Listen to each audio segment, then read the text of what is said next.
Hello, my name's Jill from GillyMac Designs, and today I'm going to be exploring the AcuFeed system on this Janome Horizon Memory Craft 9480 QC Professional. So we'll start off looking at what the AcuFeed system does, we'll look at the feet, and we'll look at how you set the machine up, and then we'll have a little play. So let's get started. So here are the 2 feet for this Janome, the dual feed feet that you get with the machine. Now before we go into these, let's have a look at what a dual feed system is and what you would find more familiar. This may be something a little bit more familiar to you. This is a walking foot from one of my smaller Janome class machines. I pop this on, I put this above the needle screw, and as this arm goes up and down, you can see these teeth here move and create a second set of feed dogs on the top. Now that means that when I'm sewing, for example, I might be quilting, I'd put this on if I was quilting, and I've got my 3 layers, I've got backing, wadding, and my top, my patchwork piece on the top. And as I feed that through, I want it to feed with the top being pulled at the same time as the bottom. If only the bottom is being pulled by the bottom feed dogs, then I might get some slippage. So by putting on a second set of feed dogs on the top, it provides that even feed. So that's why these are often called even feed foot as well as walking feet. The other thing they're really useful for is if you've got thicker fabric. So if I'm doing bag making, I'll put these on, or maybe even curtain making, just to get that really nice even feed through the sewing machine. So let's look at this foot first. So this is the AD foot. It is effectively a walking foot with a zigzag foot attachment. Okay, so I have at the bottom, I have my extra set of feed dogs, and you can see that there's no arm here. Instead, we've got this hook, and this hook plugs into the AcuFeed system. I'm going to show you how you hook it in. And the AcuFeed system is Janome's exclusive dual feed system, and it feeds both the top and the bottom layer of fabric in evenly so that there's no puckering. It's also really good at eliminating slippage if you're feeding in some of those thicker projects I was talking about, so maybe PVC coated fabric or leather, which can be really tricky to feed. This is exactly what you need to do that too.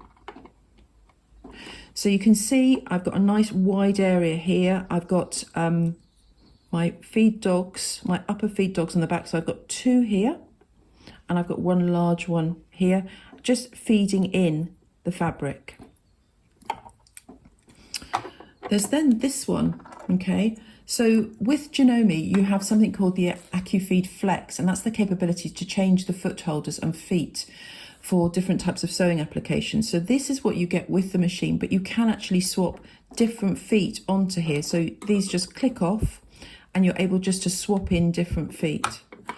This foot, which comes with the machine, is the HP2 foot, and it is thinner. So this one is 1 inch wide, and this one is just ½ an inch wide. So let's have a look at the back and underneath, and I've got that little feed dog, again, a top feed dog here that you can just see. So this AcuFeed professional grade for HP2 is actually used with a different needle plate. So I'll just show you this needle plate. And helpfully, when you have all the needle plates in this machine, this one is actually marked HP, so you can't go wrong. Then this so this is a much narrower foot. It provides a lot more visibility, and it's perfect for sewing curves. It's brilliant for top stitching, but I also find it brilliant for all types of applying binding, because you can still have the dual feed system, so you still have your AcuFeed, but you don't have a big bulky foot like this. It's also brilliant for doing bag seams, because again, this might be too bulky. This works really, really well, and the precision you get by using the HP needle plate as well is fab. So we're going to try out both of these. So we're going to do half of my trial with this foot and half of my trial with this foot and this plate. Let's get started. So I'm going to put this foot onto here. I'm going to take off, we've got our existing foot and foot holder, so I'm just going to take that off. And then I'm going to put on my dual feed tone foot, which will just fit in here. Open up the screw a bit. Now, can you see that this is wanting here to just pop into this area? So I'm just going to push that in as I just open this up a little bit more. Pop that in, tighten it up.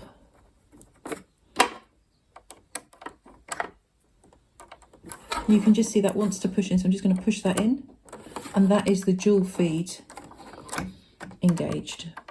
That's as hard as it is, and that means that I don't have to have the little needle screw going up and down, and I've got the Janome AcuFeed system engaged and ready to go. I just need to prime it on my touch panel. So here we are back at our home screen, and all I need to do is press my Gill feed foot up here, and that engages the AcuFeed Gill feed system, and it allows me just to use those stitches that are appropriate, and it shows me I've got my AD foot, which is my Gill feed foot, the twin version of it on. So before we go stitching, I just want to show you this. This is the balancing button, or the balancing dial for my Gill feed system, and it allows me to balance between the top and the bottom feed systems. So I might find, for example, that my top is just still slipping a little bit and it needs it to be a bit more grip, and so I would move this up. And then conversely, if I wanted to just loosen off the way it's been pulled through, I could just drop it down a little bit. It's really useful. It's used for absolute fine tuning, so you won't find that you need to access it very often, but if you are at that fine tuning level, then this is the button you would use. Okay, so I've got a square, it's a wadding sandwich. So I've got top layer of fabric, my wadding, and my bottom layer of fabric. And I've drawn out a square on this fabric just so that I can follow the square around, and then I can do a design in there that I do quite frequently with walking feet. So let's drop my bottom, just bring up my, there we go, bring up this little bit of bobbin.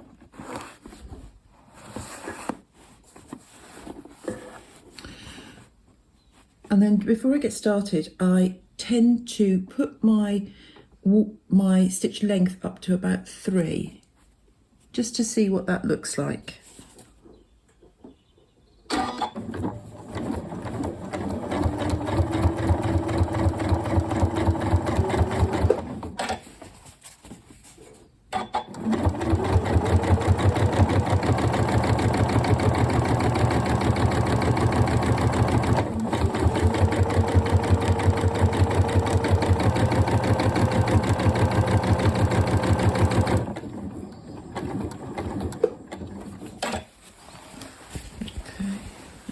Look, so you can see, beautiful, really lovely stitches on both sides. So I'll carry on and do the square, and then we'll just have a look at doing some simple designs. Okay, I'm back to the beginning now, and I'm going to put a wiggly line across this piece of fabric, so from one side to the other.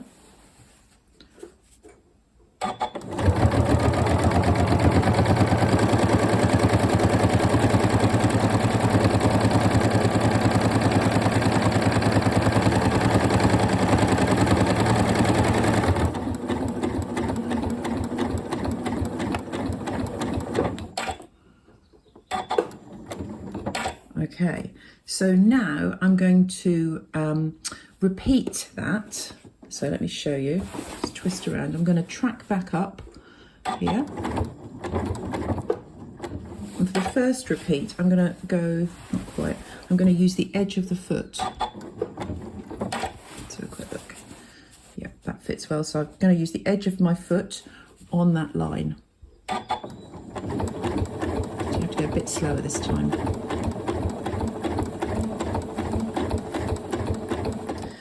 So here you go, here's the first set of track lines. So I'm going to carry on and continue doing exactly that. I'm going to use the edge of the foot to create lines here. And then on this side, on this way, I'm going to use an extra little gadget, this one here. And we're going to put this on, and we're going to do the lines on this side. So give me a minute and I'll do this.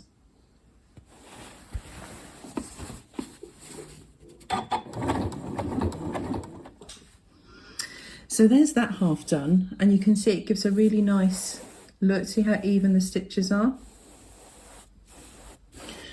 But that's quite close together, and I want to be able to create wider lines. So I'm going to pop this in, and now this is a quilting bar, and it just fits into part of the foot here. It fits onto exactly the same part in the HP2 foot, so I can show you this.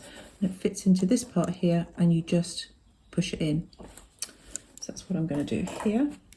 And it will just give me another guide rather than the side of my foot. It fits in really snugly so that it doesn't move.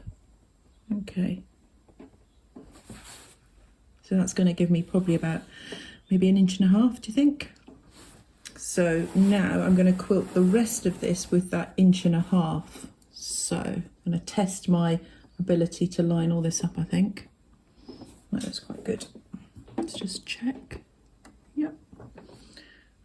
So nothing has changed. The stitch length is still 3. All I've done is add in this bar to give me something else to judge for my even lines. Well, let's hope they're even. So I'm just keeping, instead of keeping the side of the foot, I'm keeping this on the last sewn line.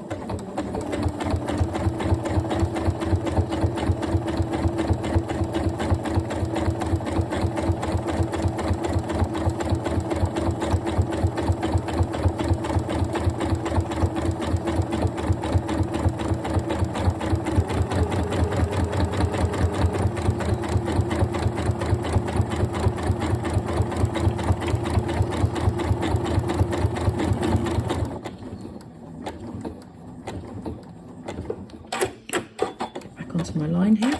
Let's have a quick look. There you go. See, it creates another line. So I'm going to carry on and finish off this side, and then we'll have a look and we'll swap over to the HP2 foot. Okay, so look how evenly I can get this. Beautiful stitches. Yeah, looks really nice. So let's have a look at the HP2 foot and what that brings to the show.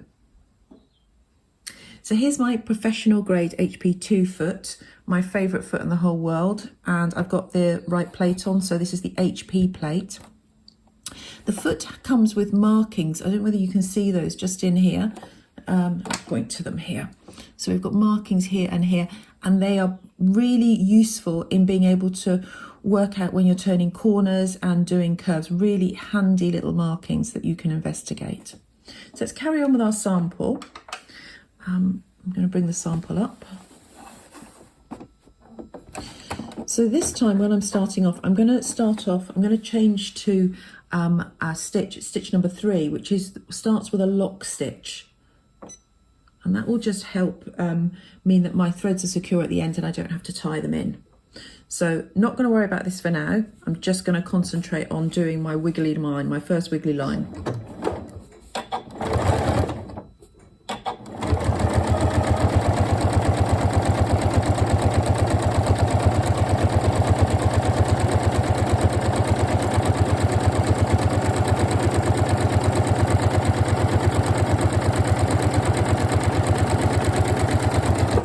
So wiggles are considerably easier with this foot. You can see a lot more, and there's not as much foot to manoeuvre around.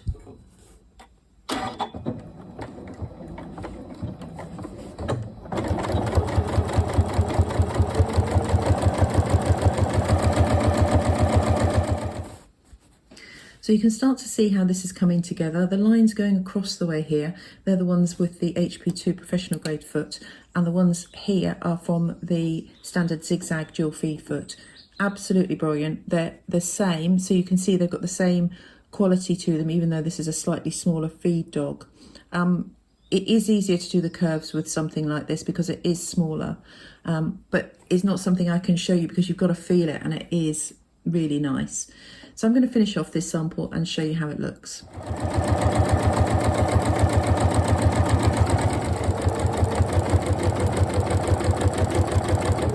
So my sample is done. I'll take a picture so you can see it from top down. We've tested out both of these feet today. I think you're going to find them both incredible, but this one because you are able to access the AcuFeed system in such a small little package of a 1/2-inch foot, you're going to find so many more applications that you can use this in. So I'm excited to see what you do with it. I hope you've enjoyed investigating the AcuFeed system on this brilliant machine.